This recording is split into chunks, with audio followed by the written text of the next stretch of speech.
안녕하세요. 그린빌 가족 여러분. 오늘 목요일 아침.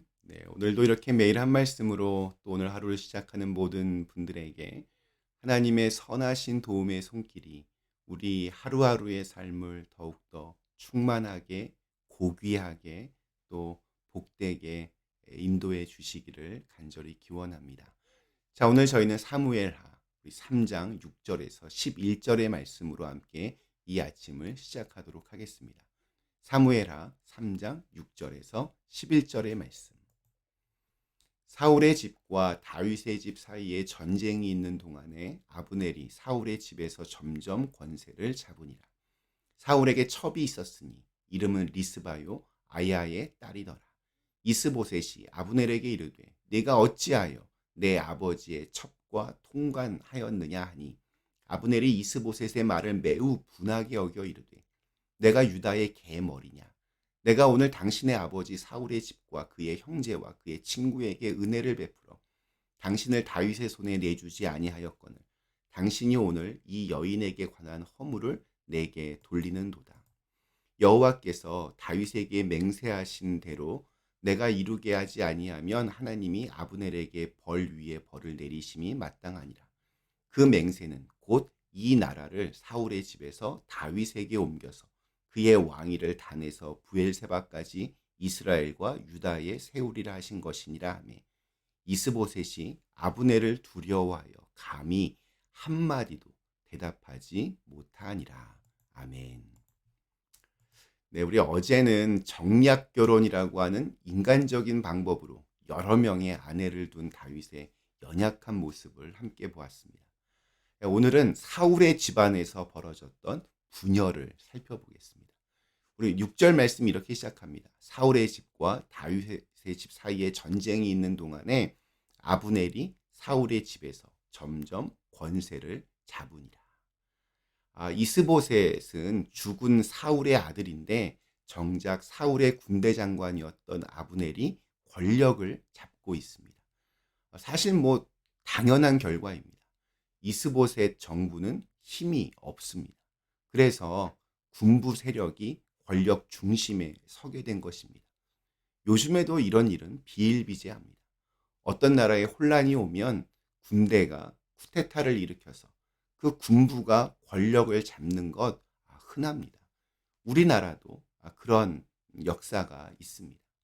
군부가 권력을 잡는 일은 고대 사회에서는 지금보다 더 흔한 일입니다. 힘 있는 사람이 권력을 잡는 겁니다. 그런데 그때 예상하지 못했던 심각한 사건이 벌어집니다. 아브넬이 사울의 첩과 간통했다. 내연의 관계를 맺었다. 이런 소문이 돌았고 이 때문에 바지사장, 껍데기 왕이었던 이스보셋이 아브넬을 책망합니다.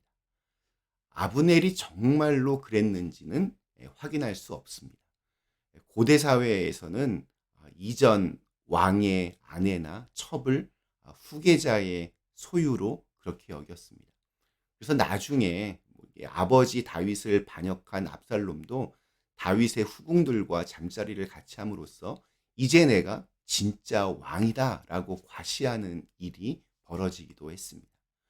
아브넬이 사울의 첩과 간통했다. 이 소문은 아브넬이 사울왕의 후계자로 본격적인 행보를 시작했다는 것과 같은 주장입니다. 이제 아브넬이 왕이다. 이런 말과 같습니다. 사실 이 소문은 점점 강해지는 아브넬의 권력을 질투한 사람들이 퍼뜨렸을 가능성이 아주 높아 보입니다. 아브넬이 실제로 그렇게 했을 가능성은 매우 낮습니다. 즉 아브넬이 진짜 그렇게 한 것이 아니라 누군가가 계략을 짜서 아브넬과 그 리스바 사울의 첩과 같이 있게 했을 수 있습니다. 그 장면을 보도록 증인들을 동원해서 목격하게 한 후에 그것을 가지고 퍼뜨리는 겁니다. 둘이 심상치 않다. 둘이 뭔가가 있다. 이런 게 좀 우리 인간의 참 치사하고 비열한 모습인 것 같습니다. 이 소문이 이스보셋의 귀에 들어갔고 이스보셋은 그래도 내가 왕인데 하는 마음에 아브넬을 불러서 따집니다. 아브넬의 세력이 너무 이렇게 강해지니까 두려움도 있고 또 질투도 있는데 이런 일이 벌어지니 때는 이때다. 강하게 한번 몰아붙인 것입니다. 자, 그런데 아브넬은 이 이스보셋의 책망에 굉장히 분노합니다. 아마 정말 너무너무 억울했던 것 같습니다.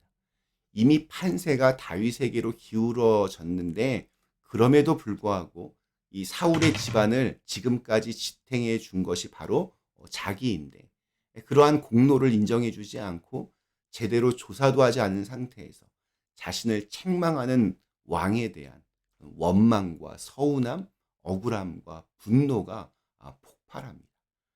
그런데 얼마나 화가 났는지 아브넬은 결정적으로 나라를 다윗의 손에 넘기기로 작정하게 됩니다.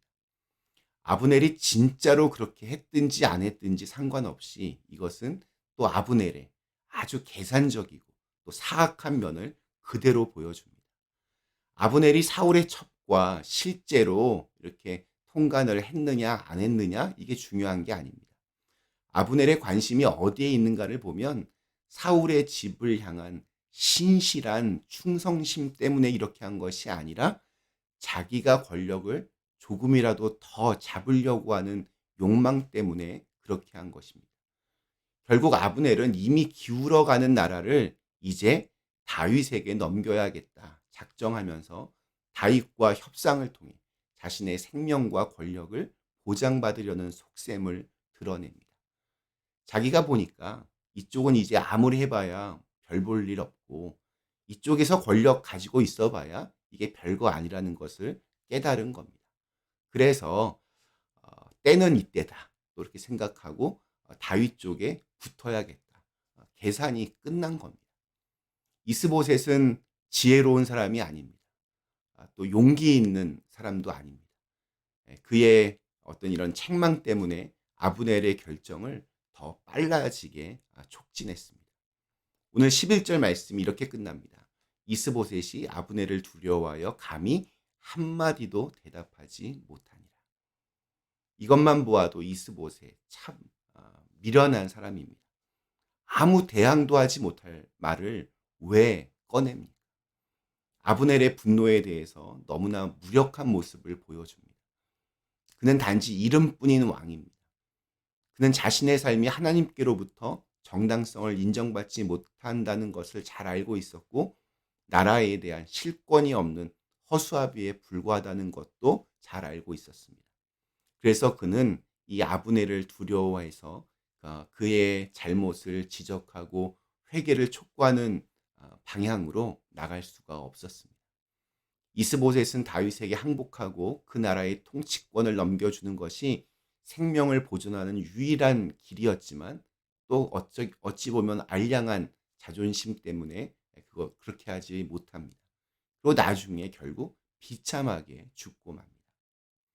다윗이 결정적으로 이스라엘 전체의 왕으로 추대받게 된 계기는 의외로 이스보셋과 아브넬의 갈등 때문이었습니다. 이들의 갈등으로 인해 아브넬이 자기의 왕을 배반하고 다윗을 지지함으로 문제가 그냥 해결됐습니다. 7년이 넘었던 내전이 그냥 단숨에 끝났습니다. 다윗이 왕이 되는 것은 하나님의 계획 아래 이미 있었기 때문에 모든 상황은 그 목적을 위해서 가고 있는데 거기에 아브넬이나 이스보셋 같은 사람은 그 하나님의 손길을 알지 못하면서 얼떨결에 지금 쓰임을 받은 겁니다. 이처럼 역사는 아무리 인간이 계략을 쓰고 술수를 동원해도 하나님의 계획과 또 목적에 따라 이끌려가게 되어 있습니다. 하나님은 이러한 인간의 갈등, 속임수, 배반, 폭력, 서운함, 억울함, 죄악 등의 문제들 가운데에서도 당신의 뜻을 선하게, 신실하게 이루어 가십니다. 우리는 하나님의 계획과 인도하심을 믿고 신뢰합니다.